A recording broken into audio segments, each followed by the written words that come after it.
Kamu percaya kalau ada tempat di Indonesia yang tak pernah tercatat di peta? Tempat di mana waktu tidak berjalan normal dan suara dari radio tua bisa membisikkan masa depanmu. Ini bukan cerita biasa. Ini adalah kisah nyata yang tak pernah bisa dibuktikan tentang sebuah pulau yang memanggil dan tak semua yang datang bisa kembali.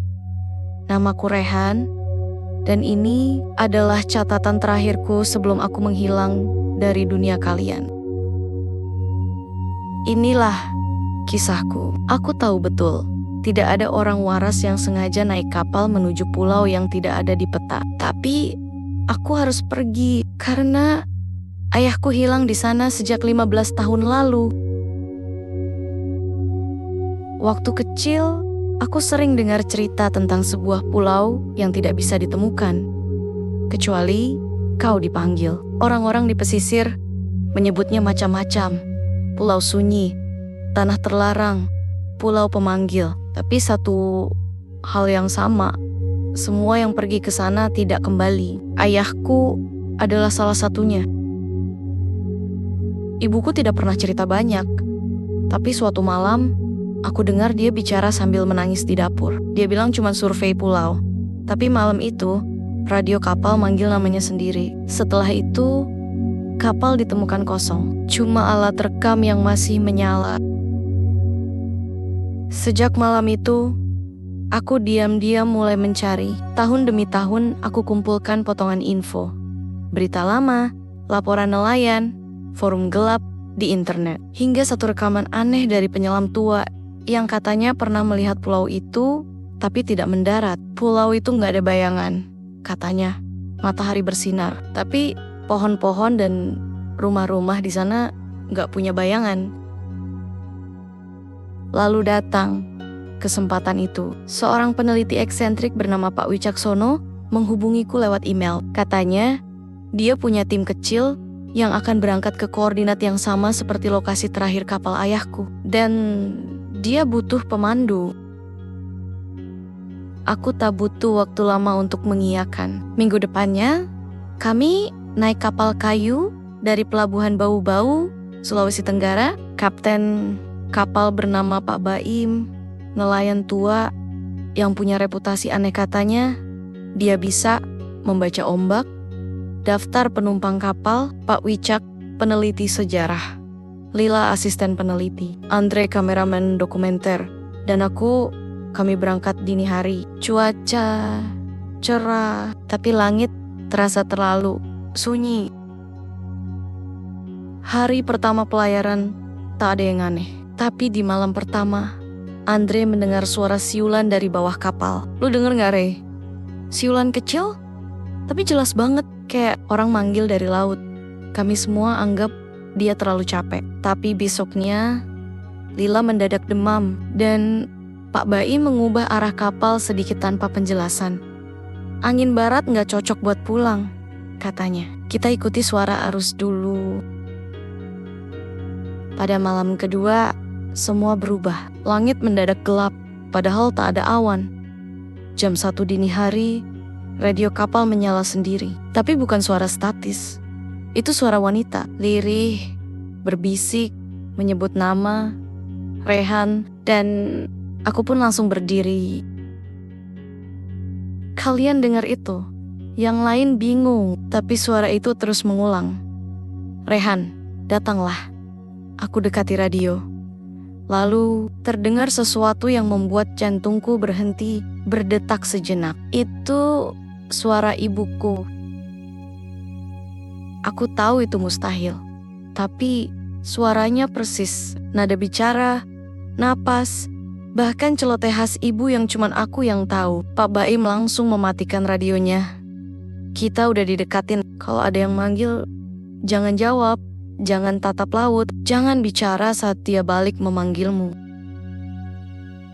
Pagi harinya, Lila tidak bangun dari tidurnya, dan di lehernya ada bekas jari, 5 jari, seolah ada seseorang yang menariknya dalam mimpi. Kami putuskan menunda ekspedisi, namun sudah terlambat. Hari itu, kami melihat daratan. Pulau itu muncul begitu saja, di tengah lautan yang kosong. Pulau tanpa nama, tanpa adanya tanda kehidupan, dan di garis pantainya terlihat satu sosok yang berdiri, putih, berambut panjang, seperti menunggu kedatangan kita. Setelah 3 hari terombang-ambing di lautan karena badai, kami akhirnya melihat daratan. Bukan pulau yang kami tuju, tapi sebuah pulau kecil tak bernama, tidak tercantum dalam peta navigasi manapun. Pak Wicak nampak terlihat cemas. Ini bukan pulau biasa, katanya pelan. Kami memutuskan berlabuh sementara untuk memperbaiki kapal yang rusak parah. Begitu menjejakkan kaki di pantai, udara terasa berbeda, lebih lembab, lebih sunyi. Tidak ada suara burung, hanya desir angin dan deburan ombak yang pelan. Pulau itu nampak seperti membeku dalam waktu. Kami menemukan bangunan tua berlumut, seolah-olah pernah dihuni tapi sudah lama ditinggalkan. Ada jalan setapak menuju dalam hutan, seperti mengundang kami masuk. Andre dengan kameranya mulai merekam. Ini bisa jadi footage emas, katanya. Tapi semakin jauh kami melangkah, suasana semakin aneh. Pohon-pohon terlalu simetris, terlalu rapi, dan tiap beberapa meter kami menemukan benda-benda aneh. Sisa-sisa pakaian laut, peralatan logam yang berkarat, bahkan boneka kayu berwajah muram tertancap di tanah. Pak Wicak mendadak berhenti. Ia jongkok dan menunjuk ke bekas api unggun yang sudah lama mati. Ini bekas manusia, tapi bukan dari zaman sekarang. Lihat ukiran itu, simbol pelaut Bugis kuno. Aku memfokuskan pandangan mata. Benar saja, ada semacam lambang di batu melingkar. Huruf-huruf tua, samar, tapi terasa seperti sedang memperingatkan kami. Tempat ini ditinggalkan bukan karena kosong, tapi karena terlalu penuh. Malam pun tiba, kami kembali ke kapal. Tapi malam itu aneh. Kompas tidak bekerja, radio kapal hanya memutar siulan. Siulan yang sama berulang-ulang. Sekitar tengah malam, Andre terbangun. Katanya dia melihat seseorang berdiri di pantai menghadap laut. Tapi saat kami keluar, tidak ada siapa-siapa. Keesokan paginya, Andre menghilang. Kami menemukannya jauh di dalam hutan, pingsan, dengan kamera masih menyala. Di dalam rekaman kami melihat Andre berjalan, tapi bukan dengan kehendaknya sendiri. Seperti ditarik oleh sesuatu menuju sebuah batu besar di tengah hutan. Batu itu berbentuk seperti bahtera, dipenuhi ukiran-ukiran wajah. Dan saat aku menyentuh salah satu ukiran itu, wajah itu berubah menjadi wajah ayahku. Aku mundur dengan napas terengah. Sesuatu dari dalam tanah seperti bergetar. Sejak saat itu, aku tahu kami tidak datang ke pulau ini karena tersesat. Namun, kami dipanggil. Setelah malam itu, kami sepakat untuk meninggalkan pulau secepatnya.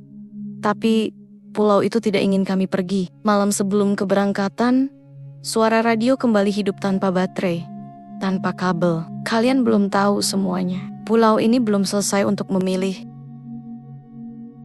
Aku terbangun dalam keringat dingin. Suara itu bukan berasal dari radio kapal, tapi dari dalam hutan. Dan entah bagaimana, aku merasa seperti ditarik untuk mengikuti suara itu. Tanpa membangunkan Andre atau Pak Wicak, aku berjalan ke arah hutan. Diterangi cahaya bulan samar yang menembus pepohonan rimbun. Langkahku berat, tapi setiap bisikan di udara membuatku terus melangkah.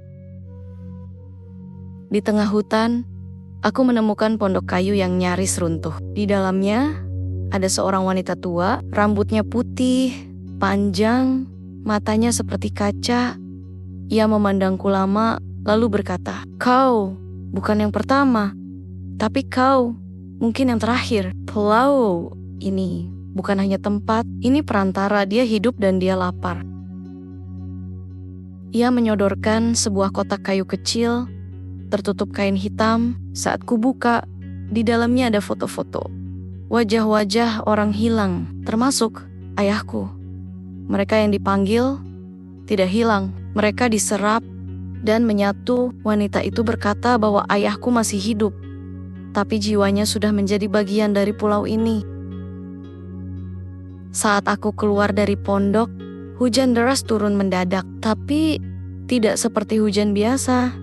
Hujan ini berbau amis seperti darah. Tiba-tiba aku melihat sosok di kejauhan, berdiri diam di antara pepohonan. Mengenakan pakaian pelaut tua, wajahnya terlihat hancur separuh, tapi matanya itu nampak seperti mata ayahku. Aku kembali ke pantai dalam keadaan panik. Andre dan Pak Wicak sudah mencariku. Tapi sebelum aku sempat bicara, tiba-tiba kapal kami hancur. Dihantam sesuatu yang besar dari dalam laut. Bukan batu dan bukan karang. Pak Wicak menunjuk ke tengah laut. Kita tidak akan bisa pergi, kecuali salah satu dari kita tinggal. Pulau ini tidak mengizinkan semua pergi. Dan saat itu, aku sadar, suara dari radio, siulan dari hutan, dan bayangan dari laut. Semuanya adalah bagian dari satu makhluk yang lebih besar dari yang bisa kami pahami. Pulau ini hidup, dan ia telah memilihku. Aku tahu apa yang kulakukan saat itu bisa saja jadi keputusan terakhir dalam hidupku.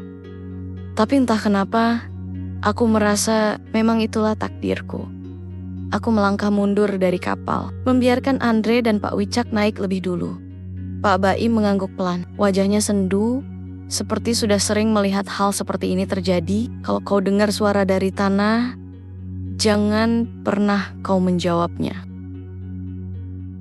Kapal mulai menjauh.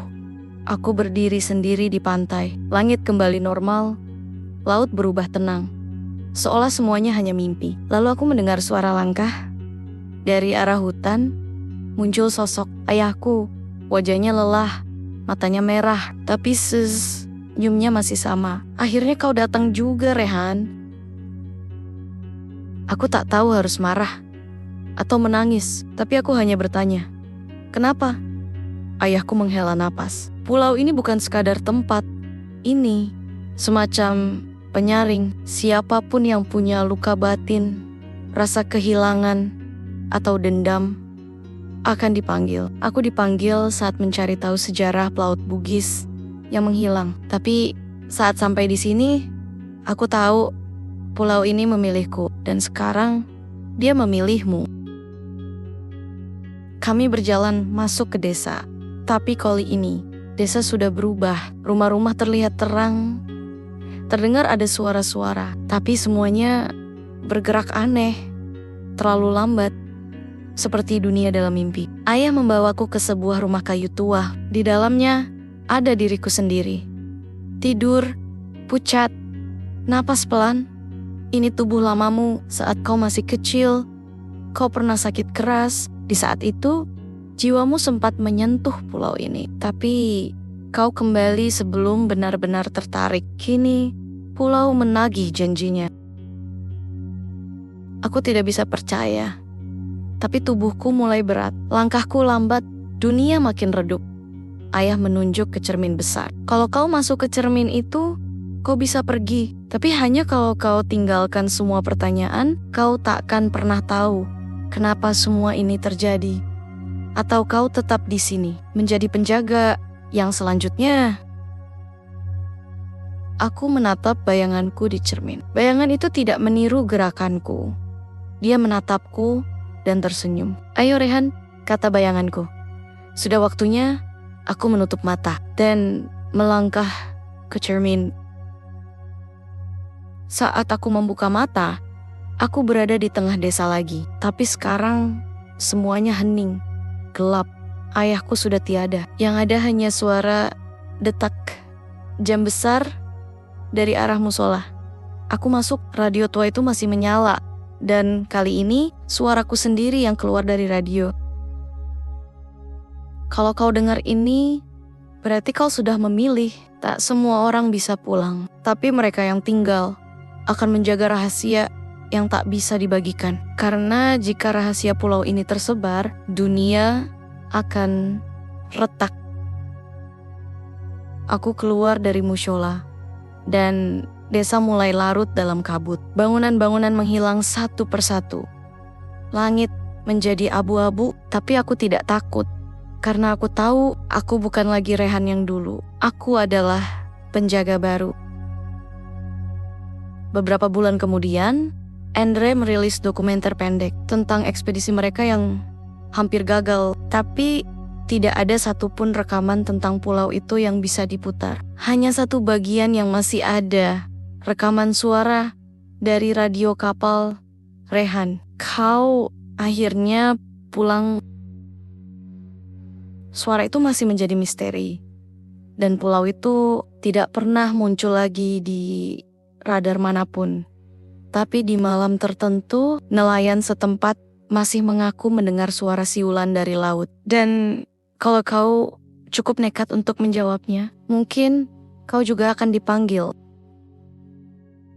Cerita misteri ini berdasarkan urban legend lokal Indonesia, mengisahkan Rehan yang mencari ayahnya yang hilang di laut dan menemukan sebuah pulau yang tak ada di peta. Pulau ini menyimpan rahasia kelam, sejarah terlarang, dan entitas yang tak bisa dijelaskan dengan logika. Siapkan dirimu, karena setelah ini, kamu mungkin juga akan mendengar panggilan dari laut.